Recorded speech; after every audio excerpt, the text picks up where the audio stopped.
Hello dear students, welcome back to the channel the physics kid. मैं हूं आपका physics tutor Mudassir Bhatt. आज है करंट इलेक्ट्रिसिटी यानी कि क्लास 12 का लेक्चर नंबर 6 और आज की क्लास में हम बात करेंगे एक इंपॉर्टेंट टॉपिक के बारे में जिसका नाम है व्हीटस्टोन ब्रिज। बेसिकली ये जो व्हीटस्टोन ब्रिज है, it's a device which is used to find out the resistance. So this is the most appropriate method which is being used. तो इसका जो इस्तेमाल है, इसका हम लोग इस्तेमाल करते हैं रेजिस्टेंस को फाइंड आउट करने में इन terms of the other given resistances, right. और ये जो व्हीटस्टोन ब्रिज है, This bridge was developed by Charles Wheatstone in 1843। इसीलिए इसका नाम रखा गया है Wheatstone Bridge, बिकॉज ये एक ब्रिज की तरह है, इट्स अ नेटवर्क बेसिकली। तो what is a Wheatstone Bridge? Wheatstone Bridge जो है, it is a network with 4 resistances.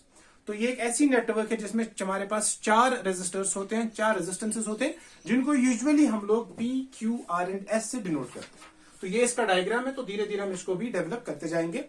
तो it is a network of 4 resistances, that is P, Q, R and S, right. इन चारों को हम लोग arms बोलते हैं। These are the 4 arms of the Wheatstone Bridge।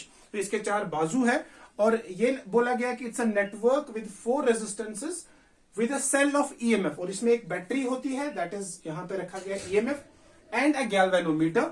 ये है गैल्वेनोमीटर। एंड गैल्वेनोमीटर एक ऐसा डिवाइस होता है which is used to detect the current. Galvanometer को करंट मेजर, गैल्वेनोमीटर से करंट जो है वो मेजर नहीं किया जा रहा है, बल्कि गैल्वेनोमीटर से करंट को डिटेक्ट किया जाता है। तो हम इसको एज अ टेस्टर मान के चलते हैं कि हमें ये बताता है कि किसी भी वायर के थ्रू, किसी भी सर्किट के थ्रू, किसी भी पॉइंट के थ्रू अगर वहां पे गैल्वेनोमीटर लगा है तो यहां से हमें पता चलता है कि उसके अंदर करंट जा रहा है कि नहीं जा रहा है। यानी कि अगर गैल्वेनोमीटर डिफ्लेक्ट हो जाएगा so that means current is going through. और जितना तेजी से डिफ्लेक्ट हो रहा है उतना मतलब करंट का मैग्नीट्यूड बहुत ज्यादा। और यूजुअली गैल्वेनोमीटर जो है बहुत ज्यादा डिफ्लेक्ट हो जाता है। और अगर डिफ्लेक्शन नहीं है, if there is no deflection, that means there is no current. So galvanometer का बस यही काम है कि ये करंट को डिटेक्ट करता है। तो ये जो व्हीटस्टोन ब्रिज है, इसमें बेसिकली हमारे पास क्या है, we have 4 resistors A, B, C and D, P, Q, R and S, जिसमें हमेशा जो है हमारे पास 3 रेजिस्टेंसेस गिवन होते हैं और एक हमारे पास अननोन रेजिस्टेंस होता है P, Q, R, S में, ठीक है ना। और उसके बाद इसके अंदर क्या होता है, एक बैटरी होती है, EMF होता है उसका, and we have a galvanometer, that is एक ऐसा डिवाइस है जो करंट को डिटेक्ट करता है, ठीक है। अब आप यहां पे देखिए, बेसिकली ये जो डिवाइस है, this is used to find unknown resistance. जो मैंने आपको पहले ही बोला कि इंट फॉर एग्जांपल यहाँ पे 4 रेजिस्टेंसेस है, तो 4 रेजिस्टेंसेस में एक रेजिस्टेंस हमारे पास अननोन होगा, तो उस एक रेजिस्टेंस को हम लोग फाइंड आउट करेंगे इन terms of the other 3 resistances. वो हम अभी थोड़ी देर के बाद देख लेंगे, राइट। अब यहाँ पे क्या है, यहाँ पे फॉर एग्जाम्पल ये हमारे पास बैटरी लगी है जिसका EMF E है। तो ये पॉजिटिव टर्मिनल है, ये नेगेटिव टर्मिनल है, तो मतलब यहां से करंट जाएगा I, और यही करंट यहां पहुंचेगा और यही करंट जो है यहां पहुंचेगा। एंड जब ये करंट यहां से जाएगा, तो मान लीजिए यहां से फॉर एग्जाम्पल करंट जा रहा है, लेट्स सपोज यहां से करंट जा रहा है I1। अगर यहां से करंट I आ रहा है और A पॉइंट पे करंट के 2 हिस्से हो रहे हैं, तो इधर जा रहा है I1, तो इधर जाएगा I माइनस I1। और यहां पे गैल्वेनोमीटर है, तो हम लोग एज्यूम करते हैं कि यहां से जो करंट जाएगा, let's call it IG, that is current through galvanometer. अब यहां से करंट, यहां पे करंट तो I माइनस I1 है, और यहां पॉइंट पे इसका एक हिस्सा इधर जा रहा है, तो मतलब यहां पे करंट कितना बचा, यहां पे करंट बचा I minus I1 minus IG। और ये IG करंट यहां पहुंचा और यहां से आया I1, तो यहां से इस पॉइंट पे करंट होगा I1 प्लस IG, और यही करंट यहां पहुंचेगा। तो जब ये C पे पहुंचेगा करंट, तो C पे टोटल करंट होगा I minus I1 minus IG plus I1 plus IG। तो ये दोनों कैंसिल, तो वापस करंट बचेगा I। यानी जितना करंट यहां से आया था उतना ही करंट यहां से जाएगा, तो यहां से भी करंट है I। तो this is the complete cycle of current, right. अब हम यहां पे देखेंगे इसमें हम लोग क्या क्या कर सकते हैं। लास्ट क्लास में हमने देखा, we talked about Kirchhoff's laws. तो किरचॉफ्स लॉज में हमने ये देखा कि एक जंक्शन पे, यहां जहां पे 2 से ज्यादा, 3 से ज्यादा पॉइंट्स मिल रहे हैं, वहां पे हम लोग जो है, या लूप रूल जब हम अप्लाई करते हैं, तो वहां पे हम लोग डायरेक्टली ओम्स लॉ से रेजिस्टेंस सीरीज या पैरेलल से नहीं निकाल सकते हैं। तो वहां पे हमें किरचॉफ्स लॉज की मदद लेनी पड़ती है। तो यहां पे भी हम लोग क्या करेंगे, यहां पे भी हम लोग, हमारे पास कुछ लूप्स बन रहे हैं ऐसे, तो इन लूप्स में भी हम लोग किरचॉफ्स लॉ इस्तेमाल करने की कोशिश करेंगे। तो ये फॉर एग्जांपल एक लूप हो गया, ये हमारा दूसरा लूप हो गया। तो यहां पे हम लोग जो है किरचॉफ्स लॉज यूज करेंगे, राइट। तो उससे हम देखेंगे कि how we can find a relationship between P, Q, R and S। Because Wheatstone bridge का मकसद ही यही है to find the unknown resistance, या we can say to calculate the resistance. So that means जब भी हम व्हीटस्टोन ब्रिज की बात करेंगे, अल्टीमेटली जो हमारा फाइनल रिजल्ट होगा, that result should be in terms of resistance, right. तो यहां पे हम लोग अब क्या करेंगे, अब हम लोग किरचॉफ्स लॉज का इस्तेमाल करके यहाँ पे कुछ रिलेशंस डेवलप करेंगे. फिर हमारा फाइनल जो आंसर होगा उसमें हम लोग कहीं ना कहीं P, Q, R and S की बात करेंगे. ठीक है, तो आइए अब इस डेरिवेशन को डिराइव करते हैं, अब इस रिलेशन को डिराइव करते हैं and we'll see how we can reach to the point. एक और छोटी सी बात यहाँ पे, ये जो व्हीटस्टोन ब्रिज है, this bridge is said to be balanced, this bridge is said to be balanced when current through galvanometer is zero, यानी कि when there is no deflection through the galvanometer we say that the bridge is balanced. ठीक है, तो इसको हम और discuss करेंगे आगे, बट फिलहाल हम लोग अब क्या करेंगे, now we'll try to derive the relation. तो चलिए, okay, now we'll try to derive the relation. That is, अब यहाँ पे हम लोग क्या करेंगे, we'll apply Kirchhoff's loop law और हम लोग लूप लेंगे A, B, D और A. तो ये हमारा लूप है. तो फिर से मैं आपको साइन कन्वेंशन याद कराने की कोशिश करूंगा. उसमें हमने देखा था अगर हम लोग करंट की डायरेक्शन में जा रहे हैं तो that means we are basically going from high potential to low potential. तो मतलब हमारा जो पोटेंशियल है वो डिक्रीज हो रहा है, तो इसलिए साइन आएगा नेगेटिव, राइट. दूसरा हमने देखा था अगर हम बैटरी से जा रहे हैं तो बैटरी का आएगा यहां से प्लस और यहां से जाएंगे तो माइनस टू प्लस. अगर देखेंगे तो इंक्रीज हो रहा है तो वो पॉजिटिव आएगा. तो फिलहाल हम लोग यहां से जा रहे हैं तो यहां पे क्या होगा, हम लोग करंट की डायरेक्शन में जा रहे हैं तो हम लोग इसको नेगेटिव लेंगे, राइट. तो यहां पे अगर हम जाएंगे A टू B, तो A टू B में जो करंट है that is I minus I1 और इसको हमें माइनस लेना है एंड उसका जो रेजिस्टेंस है दैट इज P. उसके बाद हम लोग यहां से जा रहे हैं और अगेन हम लोग करंट की ही डायरेक्शन में जाएंगे तो माइनस IG और गैल्वेनोमीटर का रेजिस्टेंस है G. उसके बाद हम लोग D टू A जा रहे हैं and current goes from A to D और हम लोग ऑपोजिट जा रहे हैं D टू A, तो हम लोग इसको पॉजिटिव लेंगे तो प्लस I1 इंटू R, ठीक है, इक्वल टू 0. तो ये हमारा पहला इक्वेशन हो गया लूप ABDA में, ठीक है ना. तो उसके बाद हम लोग यहां पे क्या करेंगे, जो हमारा सेकंड है, जो हमारा सेकंड लूप है दैट इज BCDB. तो loop number 2 that is BCDB अगर हम देखेंगे, अगर हम B टू C जाएंगे तो जो करंट है, current is I minus I1 minus IG, ठीक है. तो करंट है I minus I1 minus IG और रेजिस्टेंस जो है, रेजिस्टेंस है Q और हम यहां पे जा रहे हैं in the direction of current, तो साइन विल बी नेगेटिव. फिर उसके बाद हम जाएंगे C to D. So when we go from C to D, we are going in the direction opposite to that of current. तो that means sign यहां पे होगा पॉजिटिव, क्योंकि जब हम C to D आएंगे तो हम लोग करंट के ऑपोजिट में आ रहे हैं. Current goes from D to C और हम लोग C टू D आ रहे हैं, तो यहां पे क्या होगा, हमारा डायरेक्शन और करंट का डायरेक्शन जो है they are opposite. So we are basically moving from low potential to high potential, मतलब पोटेंशियल इंक्रीज हो रहा है, तो हम लोग यहां पे पॉजिटिव साइन लेके जाएंगे. So will put plus I1 plus IG into S. फिर हम जाएंगे D टू B और जब हम D टू B जा रहे हैं again we are going in the direction opposite to that of current, तो इसको भी हम लोग plus IG into G equal to 0 मान के चलेंगे. तो दिस इज इक्वेशन नंबर 2. ये हमारे जो है लूप लॉज, किरचॉफ्स लॉ इस्तेमाल करके हमें इन दो लूप्स की इक्वेशन कुछ ऐसे मिली. अब क्या होगा, अब हम बात करेंगे अबाउट द बैलेंस्ड कंडीशन. तो हम लोग बोलते हैं कि ये जो व्हीटस्टोन ब्रिज है, this bridge is balanced when current through galvanometer is 0. यानी कि जब गैल्वेनोमीटर डिफ्लेक्शन नहीं दिखाएगा तब यहां पे ब्रिज बैलेंस्ड है, राइट. तो अगर ये करंट है ही नहीं, अगर ये करंट है ही नहीं तो इस रेजिस्टेंस का कोई काम नहीं है, राइट. क्योंकि resistance comes into picture only when there is a flow of current. When there is no flow of current, there is no fun of studying the resistance. तो यहां पे अब हम क्या करेंगे, हम लोग will put IG equal to 0, put IG equal to 0 in 1 and 2. Equation number 1 और इक्वेशन नंबर 2 में जब हम IG को 0 के बराबर पुट करेंगे तो अब देखते हैं हमारे पास क्या मिलता है. तो आइए देखते हैं. यहां पे जब मैं IG को 0 पुट करूंगा तो ये वाली टर्म चली जाएगी. So I will get minus I minus I1 into P plus I1 into R equal to 0। अब मैं इसको यहां शिफ्ट करूंगा, राइट? तो I can write it like this will be I minus I1 into P equal to I1 into R। Let's call it equation number 3। ये यहां shift हो जाएगा तो माइनस बनेगा, माइनस माइनस कैंसिल, तो will get I minus I1 into P equal to I1 into R। Similarly equation number 2 में जब हम IG को 0 करेंगे तो ये टर्म 0 हो जाएगी और यहां पे ये टर्म खत्म हो जाएगा, यहां पे ये टर्म खत्म हो जाएगा, तो will get minus I minus I1 into Q plus I1 into S equal to 0। इसको यहां शिफ्ट करेंगे तो will get I minus I1 into Q equal to I1 into S। Let's call it equation number 4।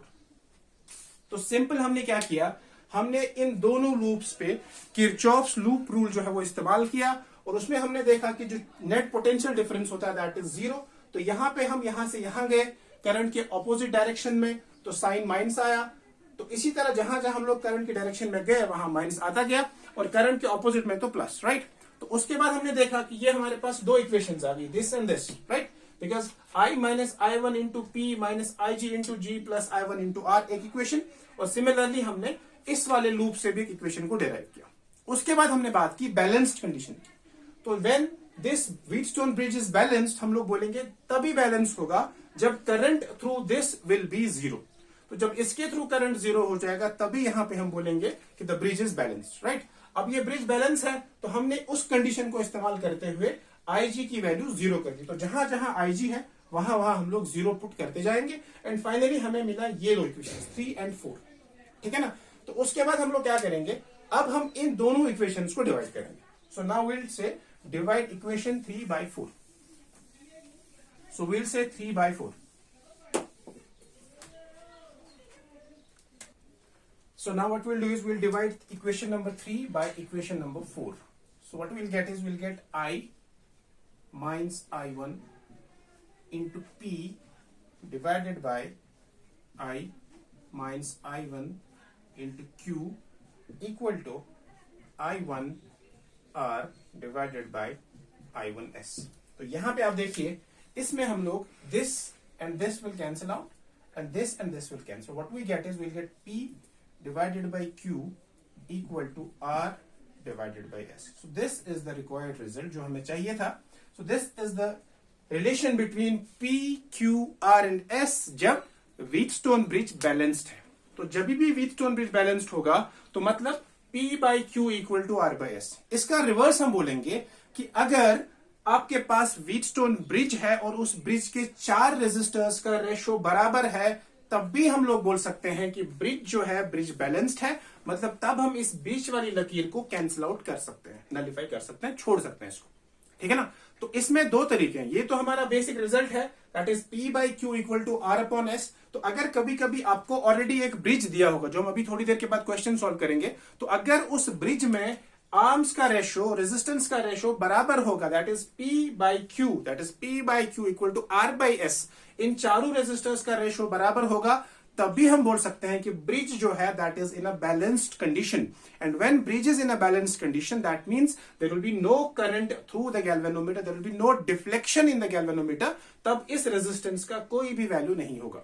अब real life में क्या होगा, जब हम क्वेश्चन सॉल्व करेंगे तो यहां पे बेसिकली एक रेजिस्टर दिया रहेगा और हमें सबसे पहले यह देखना है कि अगर इन 4 आर्म्स का 1, 2, 3 और 4, इन 4 आर्म्स का रेशो बराबर है तो दैट मींस ब्रिज जो है वो बैलेंस कंडीशन में है। और अगर ब्रिज बैलेंस कंडीशन में होगा in that very particular case ये आर्म को हमें छोड़ना है, भूल जाना है, राइट? तो इसमें जो क्वेश्चंस आएंगे वही सेम क्वेश्चंस आएंगे। आप करंट निकालो, रेजिस्टेंस निकालो, जो भी। एंड जब हमें यहां पे देखिए आप P, Q, R and S, for example मान लीजिए कि जो S है this is an unknown resistance, तो यहां से हम लोग बोल सकते हैं कि P by Q equal to R by S। तो S यहां जाएगा तो S will be equal to Q by P into R।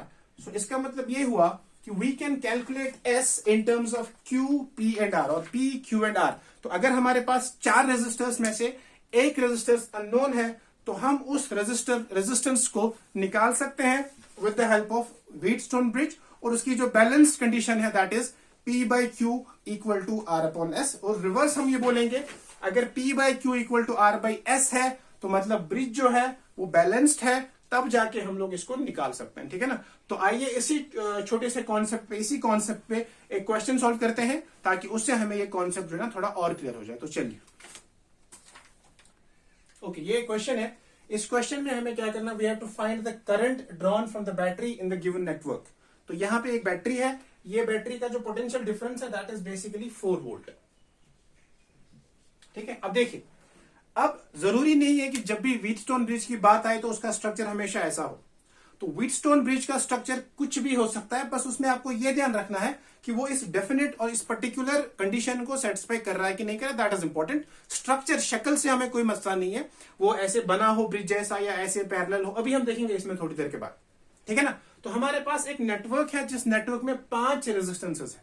तो हम लोग इनकी नंबरिंग करते हैं। Let's call this R1, let's call this R2, R3, R4 and R5। तो ये हमारे पास 5 रेजिस्टेंस है, is a group of networks, it's a network of resistances, 5 resistances, जिसमें 1 ओम, 5 ओम, 4 ओम, 2 ओम एंड 2 ओम के रेजिस्टेंस हमारे पास है। और हमें बताना है कि इस सर्किट में कितना करंट ड्रॉ होगा, right. And we know that from Ohm's law, V जो है, V is equal to IR। अब चूंकि यहां पे मल्टीपल रेजिस्टेंसेस है तो यहां पे हम लोग बोलेंगे IR इक्विवेलेंट। तो दैट मीन्स V हमें पता है, I हमें निकालना है। तो अगर हमें किसी तरीके से ये R इक्विवेलेंट पता चलेगा तो we can use I equal to V upon R and get the result. So that means हमें यहां पे सबसे पहले क्या करना है, we have to find the equivalent resistances, right. अब आप यहां पे देखिए, ये जो स्ट्रक्चर है, this is R1, R2, R3, R4 and R5। अब मैं इस स्ट्रक्चर को ना थोड़ा रीशेप करता हूं, तो आप लोग इसको देखते जाइए। ये फॉर एग्जांपल बैटरी है पीछे 4 वोल्ट की, इसके साथ मुझे कोई लेना देना नहीं। ये हमारा हो गया R1, 1 ओम। अब यहां से आप जाइए तो ये करंट इधर जा रहा है, तो दिस इज R5। तो ये हो गया मेरा R5। ये बीच में गैल्वेनोमीटर वाली रेजिस्टेंस दैट इज R2। अब यहां से R4 और यहां से R3। ठीक है। तो this is 1 ohm, this is R5, this is R4, this is R3 and this is R2। तो ये हमारे 5 रेजिस्टेंस है, R1, R5, R2, R3, R4। ठीक है ना। अब आप इसमें देखिए R1 और R5, ठीक है ना। तो R1 by R5, R1 divided by R5 कितना है, R1 है 1 ओम और R5 है 2 ओम। Similarly R2 divided by R3, तो R2 जो है that is how much, sorry R2 नहीं, R4, R4 divided by R3, तो R4 हमारा है 2 और R3 है 4, तो दिस इज ऑल्सो 1/2। तो इसका मतलब this by this equal to this by this, मतलब ये तो बैलेंस कंडीशन हो गई ना व्हीटस्टोन ब्रिज की। तो दैट मीन्स हम लोग यहां पे भी व्हीटस्टोन ब्रिज का कॉन्सेप्ट इस्तेमाल कर सकते हैं। जरूरी नहीं है कि हमेशा वो ऐसा बना हो रोम्बस जैसा, नहीं, it's not necessary at all. But बस हमें यहां पे ध्यान रखना कि जो R2 है this is common, so we can take it as a galvanometer thing, right. तो बाकी 4 रेजिस्टर्स आपके वैसे के वैसे हैं और इनका ratio this by this equal to this by this. तो ये एक बैलेंस्ड कंडीशन है। तो अगर ये बैलेंस कंडीशन है मतलब इसके थ्रू करंट जाएगा ही नहीं, तो जब इसके थ्रू करंट जाएगा ही नहीं तो मतलब इस रेजिस्टेंस की कोई इंपॉर्टेंस नहीं हमारे पास, तो हम इस रेजिस्टेंस को हटा देंगे। तो जब हम इस रेजिस्टेंस को हटा देंगे, अब क्या होगा, अब ये और ये R1 और R5 सीरीज में है, R3 और R4 भी सीरीज में है और फिर ये आपस में पैरेलल में है। तो यहां पे क्या होगा, R1 प्लस R5, क्योंकि ये 2 है सीरीज में है, तो R1 है 1, R5 है 2, so this is 1 plus 2 that is 3 ohm। R4 और R3 that is 2 plus 4, so that is equal to 6।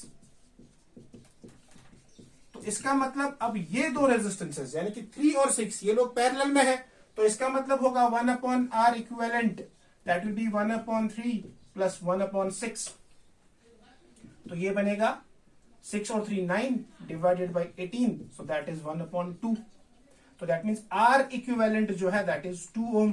अब इस आर इक्विवेलेंट को यहां पे पुट करो तो करंट किसके बराबर आएगा? Current will be I equal to V है 4, आर है 2, दैट इज 2 एम्पियर. ये क्वेश्चन था हमारे लिए. तो इस क्वेश्चन में हमें क्या करना था? We basically had to find out the current that is drawn from this circuit. जिस सर्किट में जो बैटरी लगी है उसका जो पोटेंशियल डिफरेंस है, उसका जो ईएमएफ है दैट इज 4 वोल्ट. और यहां पे हमें मिला था a network of 5 resistances, variable अलग अलग रेजिस्टेंसेस है ये. This is 1 ohm, 2 ohm, 4 ohm, 5 ohm and 2 ohm.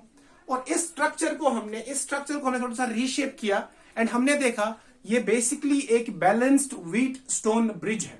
और जब ये हमें पता चला कि एक बैलेंस्ड व्हीटस्टोन ब्रिज है तो इसका मतलब ये हुआ कि जो बीच वाला रेजिस्टेंस है दैट इज R2, इस R2 का कोई काम नहीं है. तो इसीलिए हमने क्या करा? हमने इस R2 को बाहर निकाला. जब हमने इस R2 को बाहर निकाला तो हमने देखा कि ये दो रेजिस्टर्स जो है ये सीरीज में है, ये दो रेजिस्टर्स जो है ये सीरीज में है. और जब ये दोनों सीरीज में है फिर ये और ये कॉम्बिनेशन आपस में पैरेलल में है. तो जब ये पैरेलल में है तो हमने इनका निकाला R equivalent, that is by parallel combination 1/R1 plus 1/R2 और हमें मिला R इक्विवेलेंट 2 ओम के बराबर. V हमारा था 4 ओम एंड करंट जो है करंट होता है V upon R, so that is 4/2, so that is 2 ampere. तो मतलब ये इस सर्किट से हम लोगों ने जो है 2 एम्पियर का करंट निकाला है. ठीक है ना? So this was the question that was there, जो हमने सॉल्व किया using the concept of Wheatstone bridge, और that is too in a balanced condition. ठीक है ना? चलिए आगे बढ़ते हैं. अब एक और बात को डिस्कस करते हैं, वो ये है कि जब हमारे पास जो ब्रिज है अगर वो बैलेंस नहीं हुआ तो क्या होगा.